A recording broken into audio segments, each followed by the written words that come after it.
Hi, hello everyone. This is Shiva from scalperpros. இன்னைக்கு என்ன பார்க்க போறோம்? Most heated topic, volatility index. ஏன் அதை heated topicன்னு சொல்றேன்? Volatility இருந்தாதான் மார்க்கெட் மேலே போறதும் கீழே வரதும் நீங்க பார்க்க போறீங்க. அதனால தான் volatility index ரொம்ப இம்பார்ட்டன்ட். இந்தியா விக்ஸ்ன்றது சாதாரணமாக எடுத்துக்காதீங்க. அது மார்க்கெட் மேலே போகிறதுக்கும் கீழே போகிறதுக்கும் பெருதுணையாக இருக்கும். அதை பற்றி இன்னைக்கு வீடியோவில் டீட்டெயில்டாக பார்க்க போகிறோம்.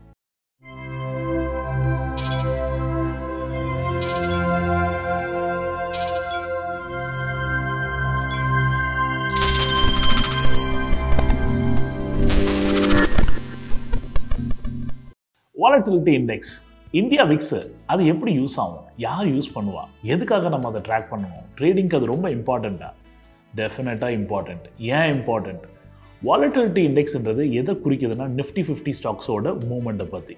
இப்போ Nifty 50 ஸ்டாக்ஸில் என்னென்ன ஸ்டாக்ஸ் பெரிய stocks? Reliance, HDFC bank, Bajaj finance, இந்த மாதிரி எல்லாம் இந்த பெரிய கம்பெனிகளை உருவாக்குனது தான் Nifty 50.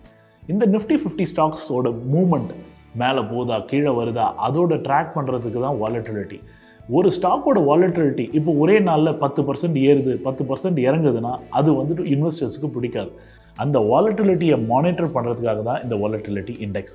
இந்த வாலட்டிலிட்டி இண்டெக்ஸை எப்படி யூஸ் பண்ணலாம்? இன்ட்ராடேக்கும் யூஸ் பண்ணலாம், பொசிஷனலுக்கும் யூஸ் பண்ணலாம். இன்ட்ராடே பிளேயர்ஸ் என்னென்ன விஷயம் பார்க்கணும்? வாலட்டிலிட்டி இண்டெக்ஸ் மேலே போயிட்டே இருக்குது, மார்க்கெட்டும் மேலே போகுதுன்னா அப்போ சம்திங் ராங். என்ன சம்திங் ராங்? ஒரு விஷயம் மேலே போகுதுன்னா அப்போ யாரோ அந்த மார்க்கெட்டை கீழே புல் பண்ண ட்ரை பண்ணுறாங்க. அதனால தான் வாலட்டிலிட்டி இண்டெக்ஸும் கூடவே போகுதுன்றதுக்கான இண்டிகேஷன் தான் அது. அப்படி நீங்கள் பார்க்கும்போது வாலட்டிலிட்டி இண்டெக்ஸ் மேலே கண்டினியூஸாக போயிட்டே இருந்ததுன்னா ஒரு சில நாள் நீங்கள் பார்த்துருப்பீங்க Nifty 100 பாயிண்ட் ப்ளஸில் இருந்திருக்கும். ஆட்டோமேட்டிக்காக திடீர்னு ஒரு 50 பாயிண்ட் இல்லை 100 பாயிண்ட் கிராஷ் ஆகும். நீங்கள் ஒன்றை பண்ணுவீங்க, ஏன்டா என்ன ஆச்சு திடீர்னு மார்க்கெட் கிராஷ் ஆச்சு, வேறு எந்த நியூஸுமே வரலையே அப்படின்ட்டு. அப்படின்னா someone was trying to short the market. மேலே போக யாரோ ஒருத்தர் ஷார்ட் பொசிஷன்ஸ் க்ரியேட் பண்ணிக்கிட்டே இருக்காங்க. அந்த ஒரு புல் அண்ட் பேரோட ஃபைட்டு தான் வாலட்டிலிட்டி இண்டெக்ஸில் க்ளீனாக பார்க்க முடியும். வாலட்டிலிட்டி இண்டெக்ஸை இன்ட்ராடேயில் ட்ராக் பண்ணுற மாதிரியே பொசிஷனலையும் ட்ராக் பண்ணுவாங்க. எந்த மாதிரி ட்ராக் பண்ணுவாங்க? வாலட்டிலிட்டி இண்டெக்ஸுக்கு ஹிஸ்டாரிக்கல் நீங்கள் ரேஞ்ச் பார்த்தீங்கன்னா 10 to 15 இல்லை 16 மேக்ஸிமம் 17 வரைக்கும் போயிருக்கும். இப்போ மார்ச்சில் பார்த்தீங்கன்னா ஆல்மோஸ்ட் 85 போச்சு. இதுக்கான காரணம் என்ன? பியூர்லி ரீசன், பெரிய இன்வெஸ்டர்ஸ் எல்லாம் பல்காக செல் பண்ணும்போது வாலட்டிலிட்டி இண்டெக்ஸ் மேஜராக மூமெண்ட் இருக்கும்.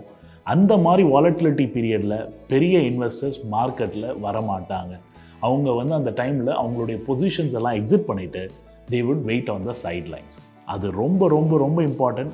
பொசிஷனல் பிளேயராக நமக்கும் தெரியணும் எந்த நேரத்தில் இந்த வாலட்டிலிட்டி ரொம்ப ஜாஸ்தியாக இருக்கும்போது பெரிய பிளேயர்லாம் வெளியே இருக்காங்களா இல்லை உள்ளே இருக்காங்களான்றது இதை வச்சு நம்ம கண்டுபிடிக்கலாம். அதை நீங்கள் மானிட்டர் பண்ணிங்கன்னா பொசிஷனல் பிளேயர்ஸ் நம்மளும் அவங்களோட சேர்ந்து ப்ராஃபிட் புக் பண்ணிவிட்டு கேஷை கையில் வச்சுக்கிட்டு மார்க்கெட் மறுபடியும் கூலான உடனே உள்ளே என்ட்ரி ஆகிறதுக்கு கரெக்டாக இருக்கும். அடுத்த ஒரு விஷயம், வாலட்டிலிட்டி இண்டெக்ஸில் நம்ம லெவல்ஸை சொன்னேன்.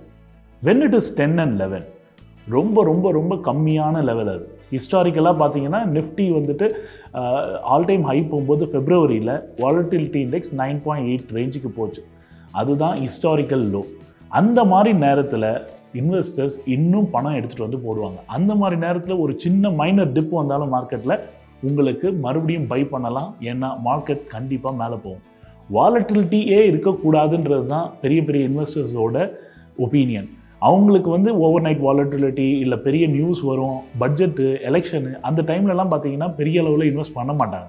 ஏன்னா அந்த டைமில் வாலட்டிலிட்டி இண்டெக்ஸ் 20, 25, 13 போகும். அது அவங்களுக்கு அன்சர்டன்ட்டின்னு அர்த்தம். அன்சர்டன்ட்டியாக இருக்கும்போது அந்த இடத்துல மார்க்கெட்டில் பெரிய இன்வெஸ்ட்மெண்ட்ஸ் இருக்காது. எப்போ அவங்க இன்வெஸ்ட்மெண்ட் பண்ணுவாங்கன்னா இந்த வாலட்டிலிட்டி இண்டெக்ஸ் 10 to 12 அந்த ரேஞ்சில் இருந்ததுன்னா எவ்வளோ டிப் வந்தாலும் அவங்க வாங்கிக்கிட்டே இருப்பாங்க. அதே வாலட்டிலிட்டி இண்டெக்ஸ் 12 to 14 இல்லை 12 to 15 வரைக்கும் இருக்குன்னா அந்த டைமில் ஒரு 20 to 25% கூட ஆட் பண்ணுவாங்க. பெருசாக ஆட் பண்ண மாட்டாங்க, கொஞ்சமாக ஆட் பண்ணுவாங்க. பட் இதுவே 15 to 16 இல்லை 17 ரேஞ்ச் வரைக்கும் போச்சுன்னா அவங்களோட போர்ட்ஃபோலியோவில் ஒரு 25 to 30% எடுக்க ஆரம்பிப்பாங்க. ஏன்னா ஓகே நம்ம 100 ரூபாவில் வாங்கினோம், இன்றைக்கி 1000 ரூபாவில் இருக்குது, வாலட்டிலிட்டி இண்டெக்ஸ் வேறு 16, 17 போகுது அப்படின்னா இன்னும் கொஞ்சம் ஃப்ளக்சுவேஷன்ஸ் வரதுக்கு வாய்ப்புகள் ஜாஸ்தி இந்த மார்க்கெட்டில். அதனால் கொஞ்சம் கேஷை வெளியே எடுப்போம் அப்படின்ட்டு ஒரு 20 to 25% வெளியே எக்ஸிட் ஆகிடுவாங்க. அப்போ நீங்கள் கேட்கலாம், இந்த பீரியடில் பார்த்தீங்கன்னா வாலட்டிலிட்டி 20க்கு மேலேயே இருக்குது அப்படின்ட்டு. நீங்கள் ஃபெப்ரவரியை பார்த்தீங்கன்னா மார்க்கெட் ஆல் டைம் ஹையில் இருந்தது. வாலட்டிலிட்டி இண்டெக்ஸ் 15 to 17 ரேஞ்சில் இருந்தது. நீங்கள் போய் பெரிய பெரிய இந்த நிஃப்டி 50 ஸ்டாக்ஸ் எல்லாம் பாருங்கள். 15லேருந்து 17 போச்சு, கொஞ்சம் கொஞ்சமாக ப்ராஃபிட் புக் பண்ண ஆரம்பித்தாங்க.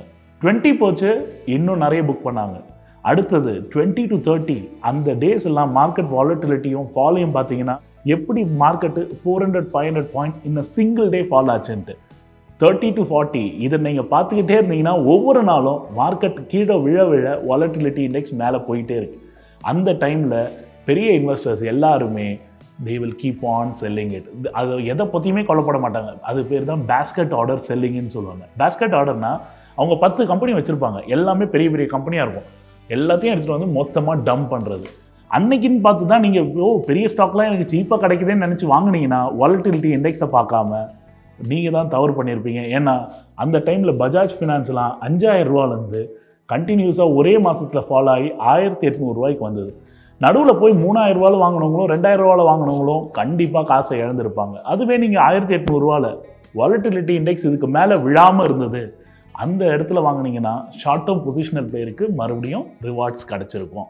ஸோ வாலட்டிலிட்டி இண்டெக்ஸ் இந்த பீரியடில் 20லேருந்து கிட்டத்தட்ட 85 வரைக்கும் போச்சு. 85ல் இதுக்கு மேலே வாலட்டிலிட்டி இண்டெக்ஸே கதறுது, என்ன செல் பண்ணாதீங்க, இதுக்கப்புறம் எனக்கு செல் பண்ணாலும் நான் மேலே போக முடியாது. மார்க்கெட் ஆல்மோஸ்ட் 15,000 லெவல்ஸ்லேருந்து 12,000 லெவல்ஸ்லேருந்து கிட்டத்தட்ட 7,500 வரைக்கும் வந்தது. 7,500ன்றது ஸ்க்ரீமிங் பை. நீங்கள் நிஃப்டி பி ரேஷியோ பார்த்தீங்கன்னா அந்த நேரத்தில் ஆல்மோஸ்ட் 20 to 17 ரேஞ்சுக்கு வந்துடுச்சு. அதுதான் ஐடியல் டைம். ஏன்னா ஷார்ட் டேர்ம் பொசிஷனல் பிளேயர்ஸ் என்ன பண்ணுவாங்க, வாலட்டிலிட்டி இண்டெக்ஸ் 85 வரைக்கும் போச்சு, தென் அதுலேருந்து கீழே விழ ஆரம்பிச்சது. அந்த ஒரு ஸ்லைடு தான் positional short term positional player பார்த்துட்டு இருப்பாங்க.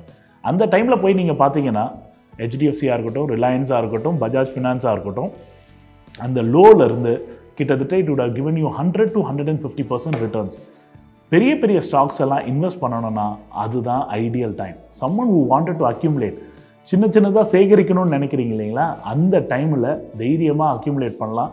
மார்க்கெட் உங்களுக்கு 6 months to 1 yearக்குள்ளே நல்ல ஒரு ரிவார்டு கொடுக்கும். இது ஆனால் ஷார்ட் டேர்ம். எப்போ நான் வந்து லாங் டேர்முக்கு போகலாம், எப்போ நான் லாங் டேர்முக்கு அக்யூமுலேட் பண்ணலாம் அப்படின்னாக்கா, வாலட்டிலிட்டி இண்டெக்ஸும் குறையணும், at the same time Nifty P ரேஷியோவும் கம்மியாக இருக்கணும்.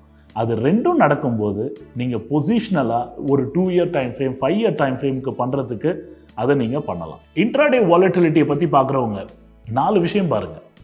வாலட்டிலிட்டி மேலே ஏறிட்டு இருந்து மார்க்கெட்டும் மேலே ஏறிட்டு இருந்ததுன்னா எப்போ வேணாலும் ஃபால் வரலாம். ரெண்டாவது விஷயம், மார்க்கெட் வந்துட்டு கீழே போகுது, வாலட்டிலிட்டி இண்டெக்ஸ் மேலே போகுதுன்னா இன்னும் உங்களுக்கு அன்றைக்கி ஃபால் பெருசாக இருக்கும்.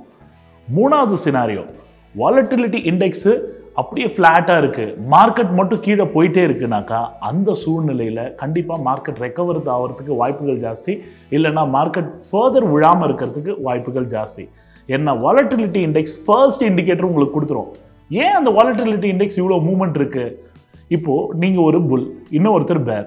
புல்லுன்றவர் மேலே மார்க்கெட் போகணுன்ட்டு வாங்கிக்கிட்டே இருப்பார், பேர்ன்றவங்க யார், மார்க்கெட் கீழே போகணுன்றதுக்காக அதை ஷார்ட் பண்ணிக்கிட்டே இருப்பாங்க. அவங்க 2 பேரும் ஃபைட் பண்ணுற சுச்சுவேஷன் இருக்குது இல்லைங்களா, ஒரு ஹீரோவும் வில்லனும், விக்ரம் வேதா படம் மாதிரி தான் இது. இவங்க 2 பேர் ஃபைட் பண்ணால் மட்டும்தான் உங்களுக்கு வாலட்டிலிட்டி இண்டெக்ஸ் மூவ் ஆகும். இல்லைனாக்கா வீடு படம் பார்க்குற மாதிரி வாலட்டிலிட்டி இண்டெக்ஸ் ஃப்ளாட்டாகவே இருக்கும். அப்படியே நீங்கள் ஒரு இளையராஜாவோட மியூசிக்கில் ஃப்ளாட்டாக போயிட்டு இருக்க வேண்டியது தான். ஸோ வாலட்டிலிட்டி இண்டெக்ஸு ரொம்ப இம்பார்ட்டன்ட் ட்ரேடிங்க்கு.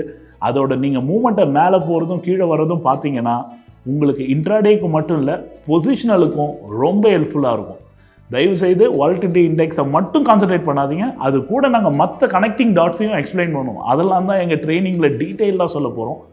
ஒவ்வொரு டாட்டுக்கும் ஒரு இம்பார்ட்டன்ஸ் இருக்குது. ஏர்லியராக நான் ட்ரேட் பண்ணும்போது ஒரு சில டாட்ஸை விட்டுருவேன், 1 or 2 டாட்ஸை வச்சு ட்ரேட் பண்ணால் போதும்னு நினச்சேன். ஒரு சில நாள் அது மட்டும் பத்தாது. எல்லா டாட்ஸையும் நம்ம ஈக்குவலாக இம்பார்ட்டன்ஸ் கொடுத்து பார்த்தோன்னா அது ஒவ்வொன்றும் ஒரு ஆன்சரை கொடுக்கும். மார்க்கெட்டில் சக்ஸஸ்ஃபுல் ஆகணும்னா வெறும் 1-2 இதோடு பண்ணாதீங்க, ஃபுல்லாக இதோட கனெக்டிங் டாட்ஸ் நாங்கள் அது கம்ப்ளீட் செட்டப்பை சொல்லி தருவோம். அதை ஃபுல்லாக அரேஞ்ச் பண்ணிவிட்டு அதை ஃபுல்லாக கோத்துட்டு அதுக்கப்புறம் பாருங்கள், you will see a significant results.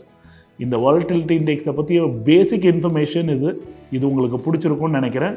கண்டிப்பாக லைக் பண்ணுங்கள், சப்ஸ்கிரைப் பண்ணுங்கள், ஷேர் பண்ணுங்கள், எங்கள் டெலிகிராம் சேனலையும் ஜாயின் பண்ணுங்கள். Soon we will be seeing you with more videos. Thank you. Bye. Hey folks, to join our Telegram channel and Twitter ID, please see the description link below. Also, we are available on WhatsApp for further enquiries.